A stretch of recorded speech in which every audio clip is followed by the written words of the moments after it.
Croeso i'r gyntaf yn y gyfres o Un Dydd ar y Tro. Fe enw I ydi Leisa Mererid, a heddiw mae hi'n ddydd llun llesol. A be di ystyr llesol? Llesol ydi rhywbeth sy'n dda I ni. A heddiw da ni'n mynd I ganolbwyntio ar yn anadl. Rwan te, be ydi yn anadl ni? Ble mae'n anadl ni'n dod? Dwi'n siŵr bod rhai hynny chi'n gwybod yr ateb I hwn. Wel, mae'n anadl ni'n dod o'r coed sydd o'n cwmpas ni. Da ni'n nadlu I mewn ocsigen. A be am I ni fapio taith yn anadl ni drwy'r corff? Felly, da ni'n nadlu I mewn unau drwy ein trwyn neu drwy ein ceg. A mae'r anadl yn mynd I mewn, wedyn mae'n llifo I lawr y bell wynt, mae'n dod reit I lawr, a wedyn mae o'n mynd I mewn i'r ddwy ysgyfaint. Ac o fanno, mae'r ocsigen yn mynd I mewn I lif y gwaed ac yn rhoi egni I ni. Ac I ddod allan, da ni'n cael gwared o unrhyw beth ydy'r corff ddim I angen bellach. Carbon deuocsid. A mae hwnnw'n dod allan drwy'r corff, yn ôl I fyny'r bibell wynt, allan drwy'r geg neu allan drwy'r trwyn. Felly be am fapio taith yr anadl gyda'n gilydd? I mewn drwy'r trwyn neu'r geg, I lawr o bibell wynt, I mewn i'r ddwy ysgyfaint.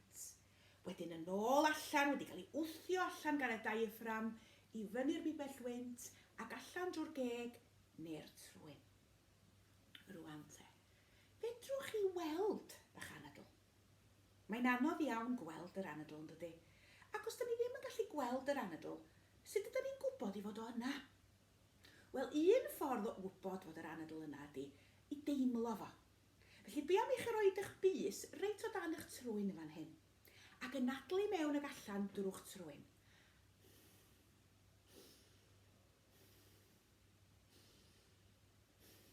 Rwan te, ydych chi'n gallu teimlo'r anadl yn cosi'ch bys? Be am I ni wneud yr un fath, ond y tro yma'n defnyddio cledr yn llaw. Rhoed y llaw o flaen ein ceg, a nadlu allan, a nadlu mewn. A nadlu allan, a nadlu mewn. Da chi'n gallu teimlo'r anadl yn gynnes ar gledr eich llaw. Rwan, be am roed eich dwylo ar eich bol? A da ni'n mynd I deimlo'r anadl rwan yn y bol. Felly, os oes gennych chi anwyd, gowch chi anadlu mewn ag allan drwy'r geg. Ond os nad oes gennych chi anwyd, da ni am anadlu mewn ag allan drwy'r trwyn. Gan bod hynny'n helpu ni I ymdawelu. Felly dwylo ar y bol, a da ni am anadlu mewn ag allan. Mewn drwy'r trwyn, allan drwy'r trwyn. Mewn, allan. Mewn, allan. Un arall, mewn, ag allan. Rwan te, da chi'n gallu teimlo'r anadl yn y bol. Be sy'n digwydd i'r bol?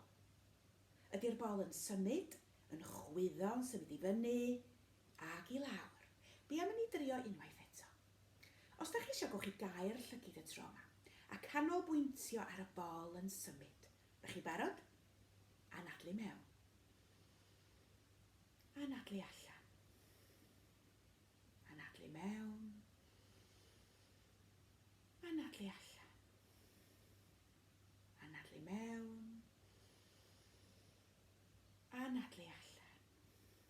Ac unwaith eto, anadlu mewn. Anadlu allan. Da chi'n gallu teimlo'r bol yn symud I fyny ag I lawr. Os hoffech chi, gowch chi ddychmygu bod y bol fel balwn, yn chwyddo efo anadl, ac wedyn yn dadchwyddo'n suddo. Nw'n ni wneud o unwaith eto. Be am I ni gau'r llygyd, gwneud yn siŵr fod y traed yn wastad ar y llawr, ymlacio'r ysgwyddau yn ôl, dwylo ar y bol, cau y llygyd, ac I ffwrdd â ni. Anadlu mewn. Anadlu allan. I mewn. Ag allan. I mewn. Ag allan. I mewn.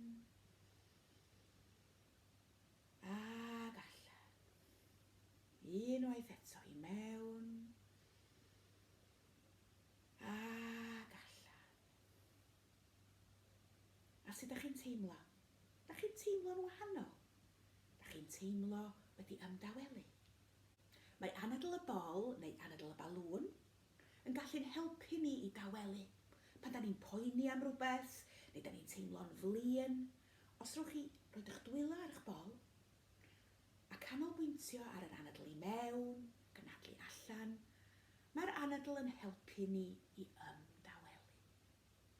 Felly diolch am ymuno efo fi heddiw. Mi welai chi fory. Hwyl fawr.